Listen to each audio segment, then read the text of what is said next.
Close your eyes and imagine a scorching summer afternoon, a heat so intense it feels like it's burning everything in its path. But it's not the heat outside that's unsettling. It's a bone-chilling cold emanating from a luxurious apartment. Inside, a horrific secret is about to be exposed, a vile crime hidden behind a glamorous facade. The story I'm about to tell you isn't a work of fiction.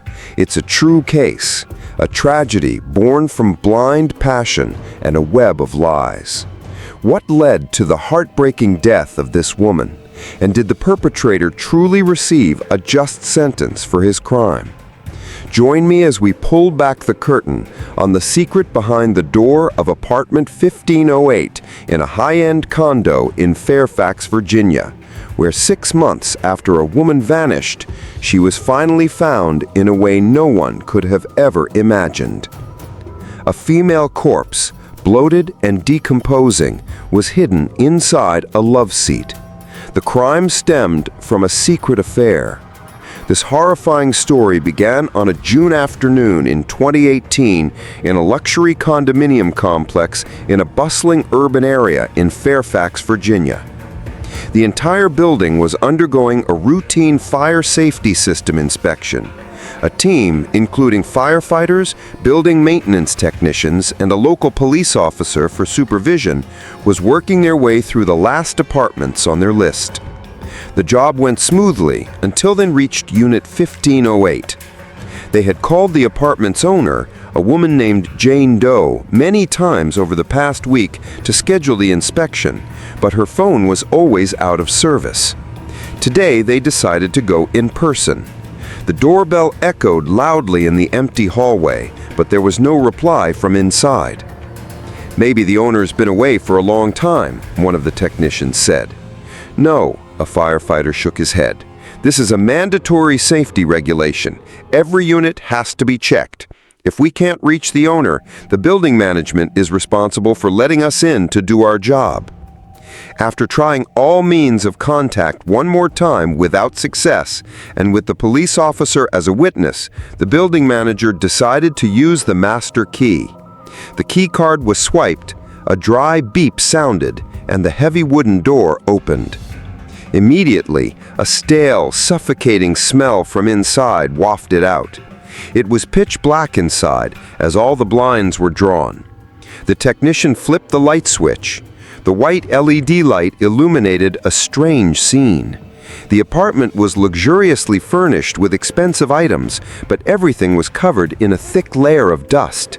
The air had a musty odor mixed with a sickly sweet, undescribable smell. The inspection team began their work. They checked the smoke detectors and the automatic sprinkler system in the living room and kitchen. Everything seemed to be working normally.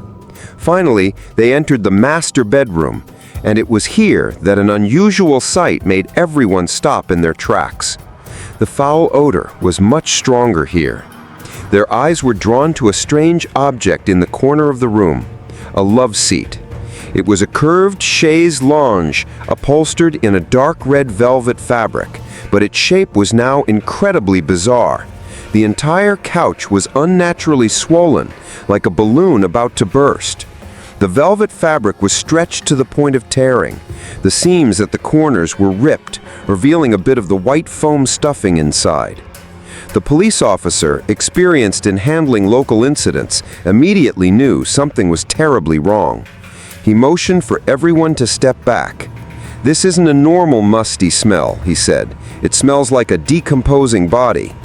He carefully put on a pair of gloves, pulled a small multi-tool knife from his pocket, and approached the couch.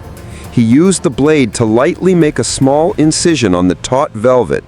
A gruesome, hissing sound filled the air, and a toxic gas with an undescribable stench burst from the cut, forcing everyone in the room to recoil and cough uncontrollably. The matter was immediately reported to a higher authority. In less than an hour, the Fairfax County Police Department's homicide unit, led by Detective Stephen Miller, arrived and took control of the scene. The entire 15th floor of the building was sealed off, and the forensic investigation began. The forensic team, in their sealed hazmat suits, faced a truly horrifying task: dissecting the love seat. They carefully used specialized knives to make a long cut along the seams of the upholstery. As the velvet and inner foam layers were peeled back, a terrifying sight was revealed. Inside the hollowed-out frame of the couch was a severely decomposed, bloated human body. The body was tightly wrapped in multiple layers of plastic wrap in 2 large black garbage bags. The killer had placed a significant amount of quicklime and salt inside, a barbaric method to absorb moisture, slow down decomposition, and conceal the odor of death. But the decomposition process in such a confined space created a massive amount of gas, causing the entire couch to inflate like a balloon. When the layers of wrapping were removed, the victim's body was revealed. It was a young woman. Due to the long time since her death, facial identification was impossible. As the forensic team worked, the detectives began to gather initial information. Based on the apartment's purchase contract, they identified the owner as Jane Doe, 28 years old. A quick check on the resident database revealed a surprising piece of information. Nearly 6 months ago, Jane's husband, John Smith, had gone to the local police precinct to report his wife missing. According to Smith's statement, they had an argument. Jane had packed her clothes and left, and he didn't know where she went. He had searched for her in many places, but couldn't find her. The case had been opened, but quickly went cold due to a lack of leads. Now, the missing wife was found, but as a lifeless corpse hidden viciously in her own apartment. The missing person case officially became a murder investigation, and by the usual logic of domestic murder cases, the husband, John Smith, the last person to see the victim alive, immediately became the primary suspect. A subpoena was sent to Smith. He was asked to come to the morgue to identify the body. When he was faced with the distorted corpse of his wife, John Smith completely broke down. He wept and wailed, a seemingly genuine expression of pain. But in the eyes of Detective Miller, every tear at that moment had to be met with suspicion. He knew the investigation had just begun, and the man weeping hysterically in front of him could very well be a monster. The full forensic report on the body found in the love seat was sent to the task force the next day. Its contents officially confirmed Detective Miller's initial suspicions and opened the new complex chapter in the investigation. The forensic report confirmed the victim's identity as Jane Doe, based on dental records and other identifying features. The time of death was determined to be about 6 months prior, perfectly matching the date her husband John Smith had reported her missing. And the most crucial detail, the one that turned a mysterious disappearance into a clear murder case, the cause of death was mechanical asphyxiation. The medical examiners found tiny hemorrhages in the conjunctiva of her eyes and a small fracture in the hyoid bone, classic evidence of strangulation. Jane had been murdered before her body was hidden in the couch. The report also detailed the killer's brutal method of disposal, wrapping the body in dozens of layers of plastic wrap and placing it in garbage bags with quicklime and salt. This was the act of a cold-blooded killer who had meticulously planned to conceal his crime. With this report in hand, the task force could confirm one thing: they were dealing with a highly sophisticated murder cover-up, and the primary suspect was none other than the husband, John Smith. He was summoned to the police station for questioning. This time it wasn't a casual interview, but a formal interrogation as the main suspect. Facing the detectives, Smith maintained a look of sorrow and appeared genuinely shocked to hear his wife had been murdered. "Murdered? No way," he stammered. "Who could be so cruel to her?" He stubbornly stuck to his story that he and his wife had argued and she had left home. He claimed to have absolutely no knowledge of her death. But the detectives posed a question that Smith couldn't answer logically. "Mr. Smith," Detective Miller asked, "you stated that you and your wife lived in a house in Arlington. So why was your wife's body found in a luxury condo in Fairfax, an apartment you claim to have no knowledge of?" This question left Smith speechless. His face showed genuine confusion and bewilderment. "What condo? I don't know what you're talking about. My wife couldn't afford a luxury condo. We're just ordinary office workers." Smith's confused reaction didn't seem like an act. He seemed truly unaware of this secret apartment. To verify, the task force conducted a comprehensive investigation into John Smith. They re-examined his alibi for the time Jane went missing. He said he was at home. Neighbors confirmed seeing him. His cell phone's location data for the past 6 months showed he never traveled to the Fairfax area. His financial records were also spotless, with no large or unusual transactions. After several days of meticulous verification, the task force reached a surprising conclusion. John Smith was telling the truth. He was innocent. He had no idea about his wife's double life. The case was again at a dead end. The number one suspect had been ruled out. So who was the killer? And why would Jane Doe, an ordinary office worker, own such a secret luxury condo? The investigation now shifted to unraveling the victim's life. They needed to know what Jane was doing, who she was involved with, and where the money to buy the condo came from. The high-tech crimes unit was tasked with digging into the victim's digital past. They obtained a warrant and began analyzing her bank accounts and social media data saved on the cloud. And from there, a completely different world of this seemingly virtuous and gentle woman began to be revealed. Besides her meager salary, her bank account regularly received huge transfers, sometimes hundreds of thousands of dollars at a time, from a single source. That money came from a corporate account belonging to Northern Construction and Development. A quick check showed that the CEO of this company was David Peterson, a successful, wealthy, and married businessman. At the same time, data recovered from her social media accounts painted a similar picture. There were images of a lavish, extravagant lifestyle that Jane had never revealed publicly. Vacations at 5-star resorts, expensive designer goods. And in those photos, despite attempts to hide his face, the figure of a sophisticated middle-aged man was visible. Messages on iMessage and Facebook Messenger revealed an undeniable truth. Jane Doe, the wife and mother, was in a deep, extramarital affair with the CEO, Peterson. The apartment in Fairfax was the secret love nest he had bought for his mistress. The case now had a new suspect, one with both motive and opportunity. It was very possible that this illicit relationship had soured, and in a moment of anger, the rich lover had killed his mistress. On the whiteboard in the command center, the image of the husband, John Smith, was taken down and replaced with that of the businessman, David Peterson. Detective Miller looked at the board. What was thought to be a natural death became a murder committed by the husband, and now it had turned into a crime of passion involving a powerful and wealthy figure. The case was getting more and more complicated.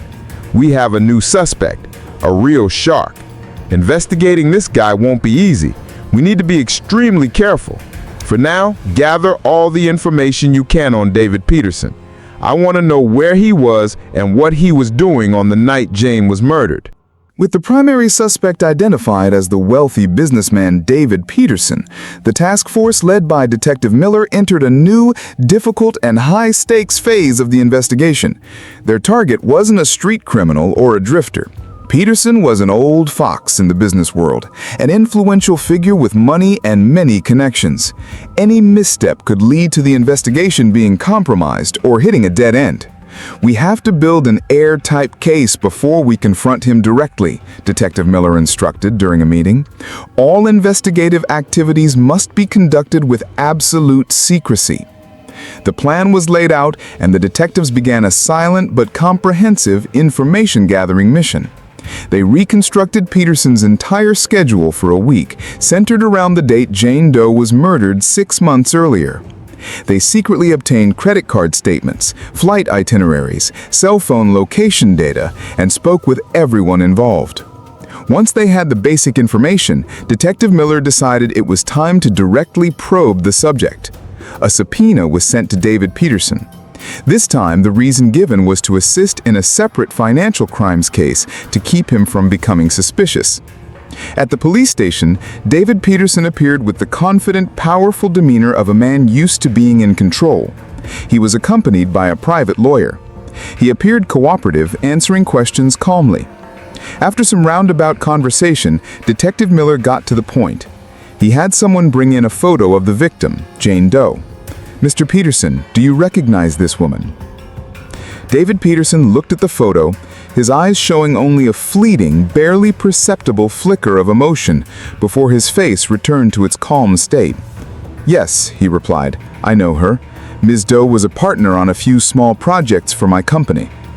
When the detectives presented undeniable evidence of the financial transactions and the fact that he was the one who bought the luxury condo for her, Peterson didn't deny it. He casually admitted to the extramarital affair as if it was a perfectly normal thing in elite circles.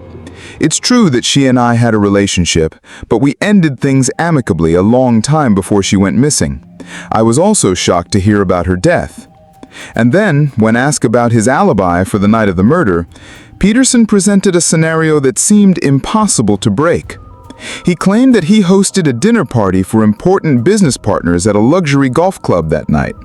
After the party, he went straight home to his family. He even provided a list of guests who were present, including some notable figures, along with his credit card transaction receipts. David Peterson's alibi seemed unbreakable. He had witnesses and financial evidence. The case seemed to be at a dead end once again. But the task force didn't give up. They knew that a perfect alibi was more likely to have hidden flaws. They began a painstaking process, re-examining every detail of Peterson's alibi. The first team worked with all the people who were at the dinner party that night, and they found the first crack.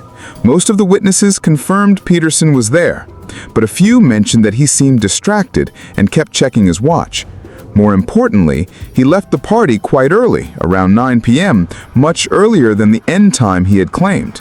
The reason he gave was that he had a family emergency. The second team focused on reconstructing Peterson's movements after he left the golf club. They had to review hundreds of hours of footage from traffic cameras across the city.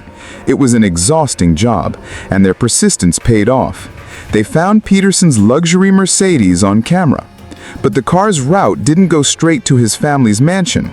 The car made an unusual detour, heading toward Fairfax, the area where Jane's condo was located. At the same time, the high-tech crimes unit, after a deeper analysis of Peterson's cell phone location data, also discovered a suspicious gap.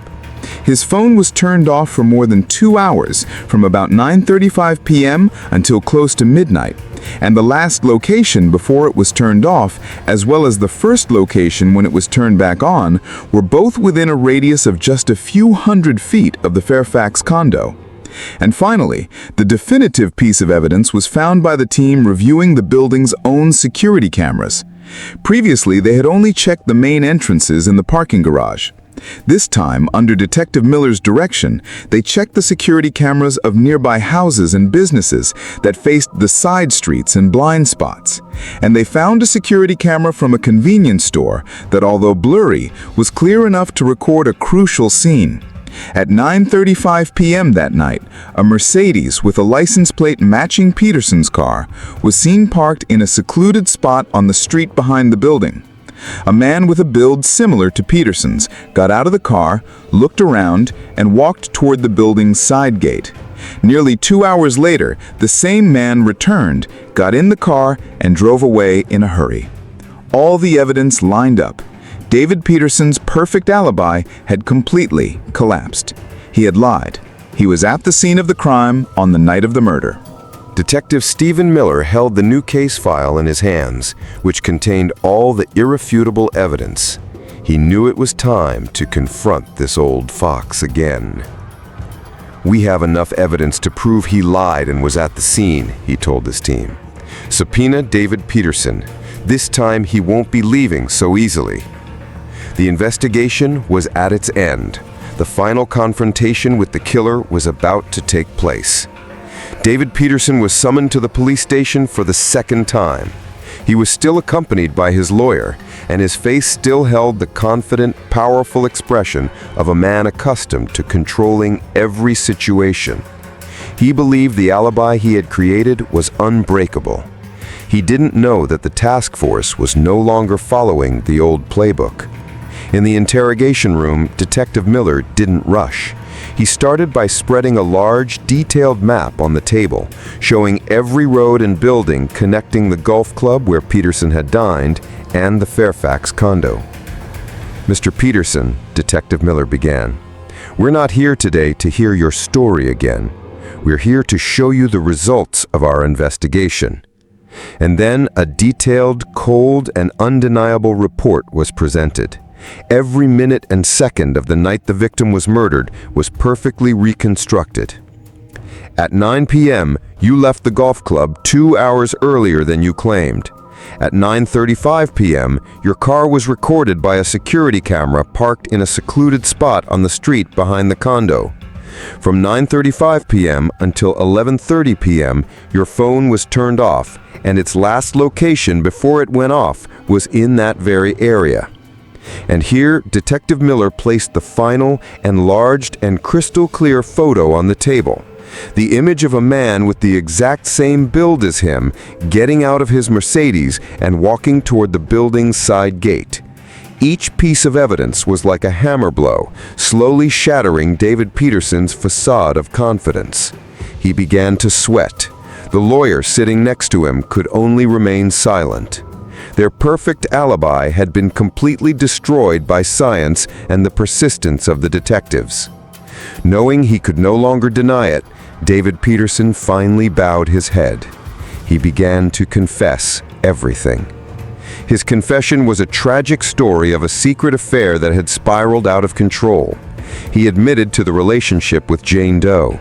Initially, for him, it was just a casual fling, a simple exchange of sex for money. He bought her the condo and provided for a lavish lifestyle, and in return, he got her admiration and her youth. But Jane became more and more entangled. She was no longer content with the role of a mistress in the shadows. She became jealous and then made an unimaginable demand. He had to divorce his wife and marry her. "I refused," Peterson confessed. "I told her straight up that it would never happen, that to me she was nothing more than a plaything." That cruel statement was the fuse for the tragedy. Jane, humiliated, became hysterical. He recounted that she screamed and smashed things, and then she made one final threat, a threat that crossed every line. She said, Peterson's voice trembled, that if I didn't agree, if I dared to abandon her, she wouldn't just come to my office and my house to cause a scene. She said she would hire someone to kidnap and kill my only son. The threat against his son touched the businessman's final red line. In a state of panic and extreme rage, out of fear for his son's safety, he lost all reason. "I didn't know what I was doing anymore. I just knew I had to silence her immediately." And he lunged at her, using both hands to strangle his mistress until she stopped breathing. After the murder, the rage subsided, leaving only fear. He knew his career, his family, everything was about to collapse. He decided he had to dispose of the body. He went out and bought plastic wrap, garbage bags, and quicklime. He carried out the entire barbaric disposal process and stuffed the body into the love seat with the intention of finding a way to move it later. But the couch was too heavy, and his fear never allowed him to return to that apartment again. David Peterson's confession closed the entire case. The Fairfax County Court later held a trial. With the irrefutable evidence and his confession, David Peterson was convicted of second-degree murder. However, considering the mitigating circumstance that the defendant committed the crime while in an emotionally disturbed state after threats were made against his family, the court sentenced him to the maximum term for the offense, 20 years in prison. And as this story comes to a close, perhaps we are all left to wonder, what drove these people to the brink of crime and tragedy? Was there any other path for this illicit relationship, or was it destined to end in suffering? Was the 20-year sentence for the killer an absolute justice, or are there still lingering questions about responsibility and morality? And finally, in this life full of temptations and secrets, do we ever truly know the people around us? The people we think are closest to us? If you find this story compelling and want to explore more intriguing cases, don't forget to subscribe to the channel so you don't miss the next ones. I'll see you in our next story.